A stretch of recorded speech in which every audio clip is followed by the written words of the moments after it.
sekarang saya lagi di ruangan lain kantor saya nih ya. Jadi ini sekarang sudah menunjukkan waktu jam 12 siang. Saya jam 12 siang itu ngapain sih? Saya jam 12 siang itu cemilannya cemilan buah. Nih teman-teman nih, saya bawa apa aja? Ini saya bawa kurma, ada 3 biji. Ini udah pasti banget teman-teman, saya pasti bawa kurma. Setiap hari saya pasti bawa kurma cemilannya. Karena kurma adalah salah satu bahan yang paling tinggi banget asam aminonya. Ini paling terbaik asam amino itu ada di buah kurma dan di madu. Jadi saya selalu pakai kurma untuk bahan cemilan saya untuk makan gitu ya. Nah kemudian saya bawa juga pepaya. Ini juga ada pisang gedah juga. Nah ini pisang gedah ini banyak banget yang nanya nih, Mas, pisang gedah itu pisang apa sih, Mas? Ini kalau di Palembang namanya pisang gedah, masih satu spesies dengan pisang kepok. Ada mungkin daerah lain namanya pisang awak kali ya. Karena saya dulu pernah dapat kiriman juga di komentar bawah. Dia bilang, Mas itu pisang awak Mas tempat saya gitu. Jadi ini mungkin di tempat kalian namanya pisang awak. Pisang ini pisang kampung teman-teman, pisang zaman dulu gitu loh istilahnya.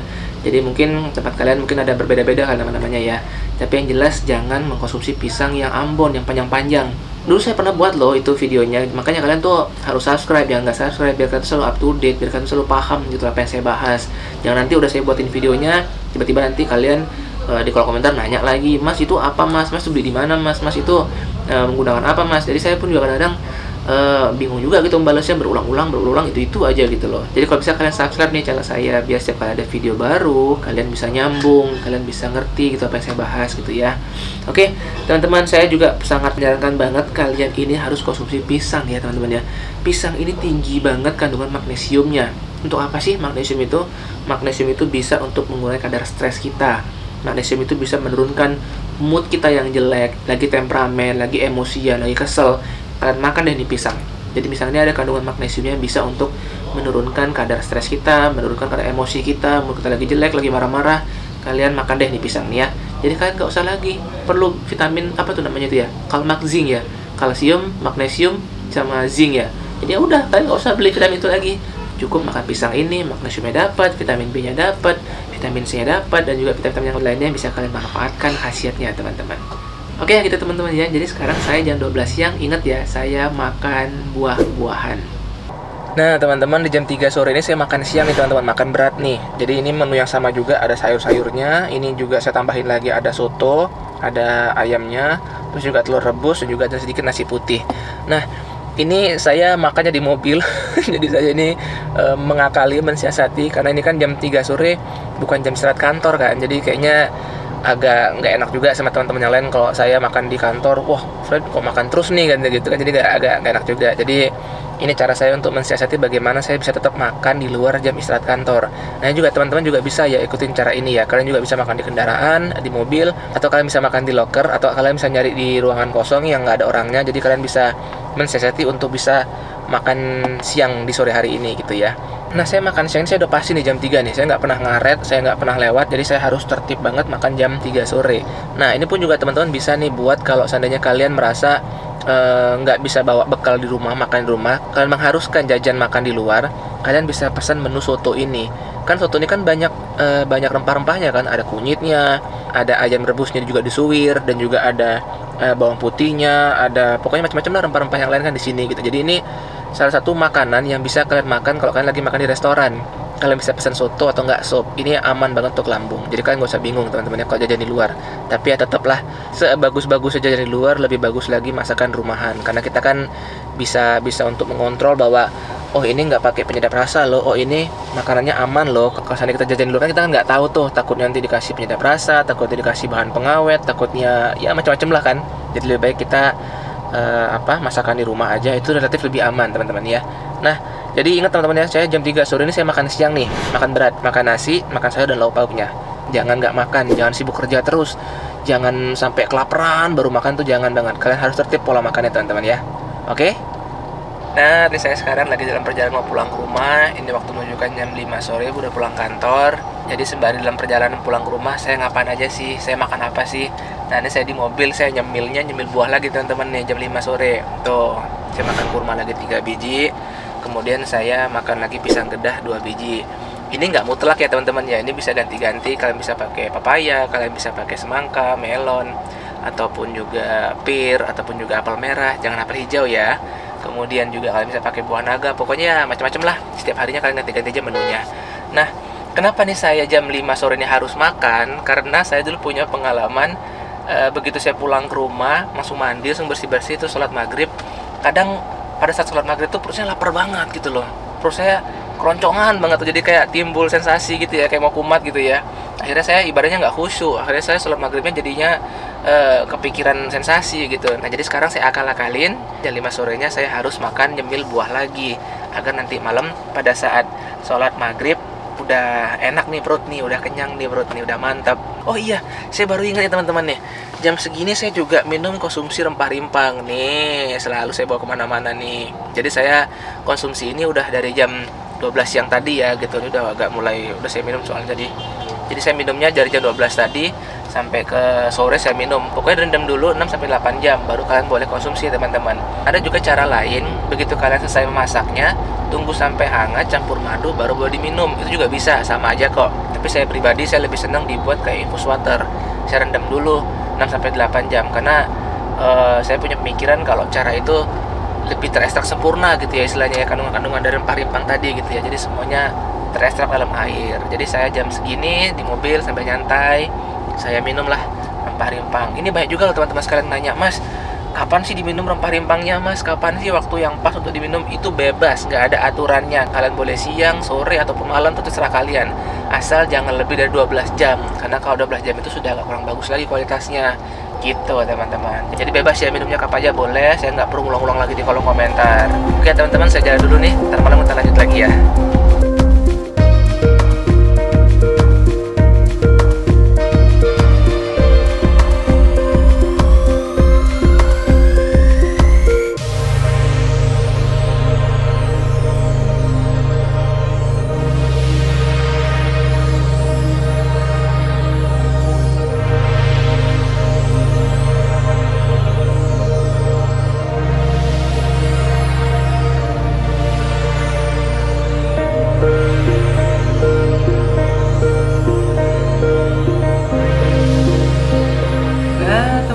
Saya sekarang udah di rumah nih, saya udah selesai bersih-bersih, saya udah selesai sholat maghrib. Sekarang waktu sudah menunjukkan jam 6:30 lewat dikit. Nah ini saya adalah waktu dimana saya makan malam. Jadi saya habis sholat maghrib, saya pasti makan malam.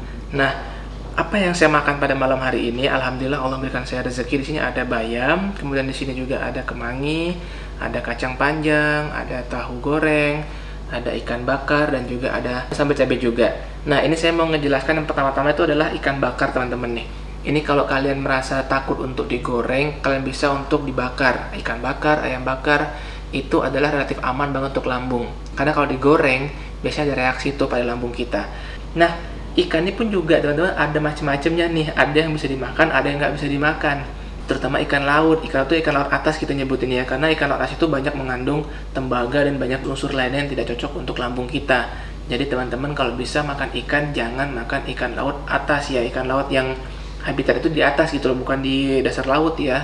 Nah kemudian juga ikan air tawar itu pun juga ada yang nggak cocok untuk menderita lambung.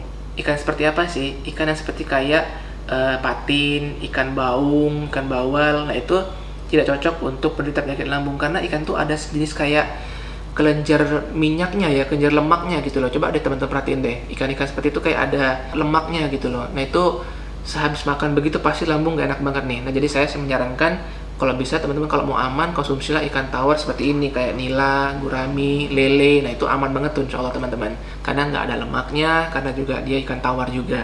Nah kemudian saya juga mau menjelaskan soal cabai. Di sini ada sambal juga. Ada dulu pernah saya lihat di YouTube-nya dokter apa, saya juga lupa gitu ya.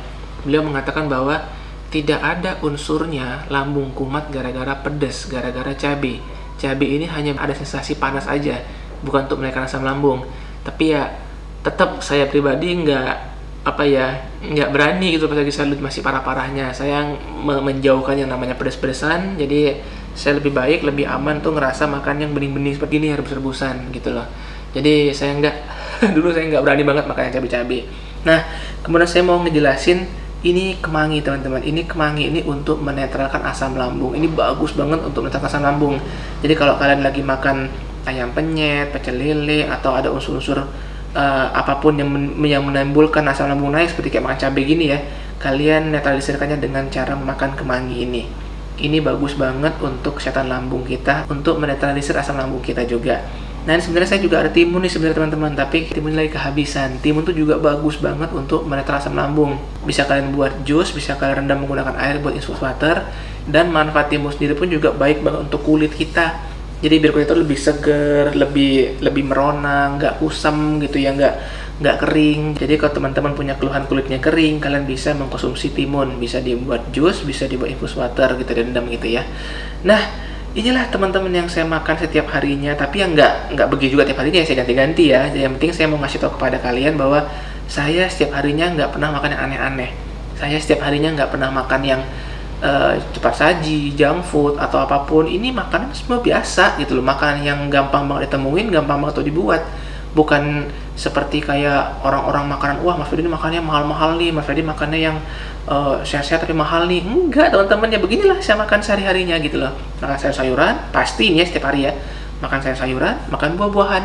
Selebihnya tinggal tambah-tambahan lagi deh, apa yang mau saya makan, apakah ikan, apakah ayam, apakah tahu, apakah tempe. Jadi saya ganti-ganti aja begitu.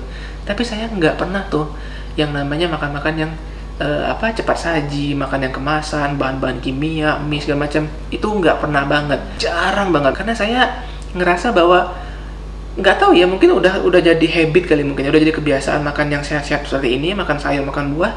Begitu saya makan yang nggak sehat, begitu saya makan nyampah, kok kayaknya ada ngerasa penyesalan gitu ya. Aduh, saya menzolimi diri saya lagi nih. Aduh, nanti kotor lagi nih usus saya nih. Aduh, kotor lagi di pencernaan saya nih. Aduh, harus saya detox lagi pencernaan saya nih. Jadi ya ngerasa kayak apa ya, udah nolak aja gitu makan-makan yang aneh-aneh. Karena saya udah nyaman dengan makanan seperti ini. Makan-makanan inilah yang membuat saya jadi fit, membuat saya jadi seger, bugar, alhamdulillah sehat dari penyakit lambung. Jadi saya merasa kayak ketergantungan dengan makanan begini-gini gitu loh. Udah nggak ada lagi tuh rasanya pengen makan yang makan makanan kayak pizza, makan makanan junk food, cepat saji segala macam, makan makanan snack. Udah nggak udah nggak ada lagi pengen makan begitu-gituan gitu loh. Jadi ya inilah yang membuat saya happy, inilah yang membuat saya makan bersyukur. Lihat teman-teman sendiri sekalian, saya nggak ada makan yang mahal-mahal, makan saya yang makan begini, yang alami-alami. Yang penting tubuh saya sehat, dan insya Allah tidak akan saya jolimi lagi dengan makan-makan yang tidak sehat. Ingat teman-teman, pepatah saya dalam video PABG, saya mengatakan bahwa makanlah yang sehat-sehat, tubuh kalian pasti akan sehat. Gitu teman-teman. Oke teman-teman, jadi ingat ya, sekali lagi saya mau ngasih tahu kepada kalian bahwa kalau yang masih di level bawah, di level masih sensitif banget, kalian harus makan setiap 2 jam sekali. Ya tinggal kalian putar-putar lah ini menunya, makan buah, nasi buah gitu-gitu teman-teman, dikit-dikit tapi sering ya, jangan sampai kosong banget. Kalian harus tertib. Jika sudah kalian masuk di level tengah sampai menengah ke atas mau sembuh, kalian harus makan 3 jam sekali. Nah nanti kalau kalian sudah selesai sembuh total, boleh deh kalian makan sehari 3 kali kayak normal kayak biasanya. Cuman tadi saya pesen jangan sampai meninggalkan sayuran dan juga buah-buahan teman-teman sekalian ya. Oh ya, juga saya mau ngasih tahu kepada kalian juga, setelah saya makan malam ini, sebelum saya tidur jam 9, jam 10-an, saya nggak pernah tidur lebih dari jam segitu. Saya kebiasaannya mengkonsumsi yang namanya habatus sauda, minyak zaitun, sama madu. Nah ini kebiasaan saya setiap harinya minum ini, saya ganti-ganti nih. Kadang saya pakai habatus sauda, kadang saya minum minyak zaitun, kadang saya minum madu sebelum tidur. Agar pas lagi bangun paginya, subuhnya gitu saya fit, saya seger, saya enak untuk beribadah lagi. Jadi nggak yang morning sick gitu ya. Kadang kita juga ngerasa bangun tidur tuh kok masih pegel-pegel, bangun tidur tuh kok masih nggak enak. Kenapa ya? Padahal kita udah tidur cukup. Nah itu tadilah karena mungkin reaksi lambung dan juga psikologis kita tegang, pikiran kita tegang terus. Jadi saraf-saraf impuls kita pun, saraf-saraf utama tubuh kita pun juga berkontraksi, tegang juga gitu. Akhirnya bangun tidur masih nggak fit. Oke, terima kasih teman-teman, sekian dulu video saya kali ini. Semoga bisa membawa manfaat, dan jangan lupa disebarluaskan, karena mungkin di luar sana banyak banget teman-teman kita yang masih membutuhkan bagaimana cara pola makan hidup sehat untuk penyakit gangguan lambung dan anxiety. Semoga video ini bisa untuk pengetahuan juga bagi kita semua, agar kita semakin sehat dan kita mengerti bahwa apa yang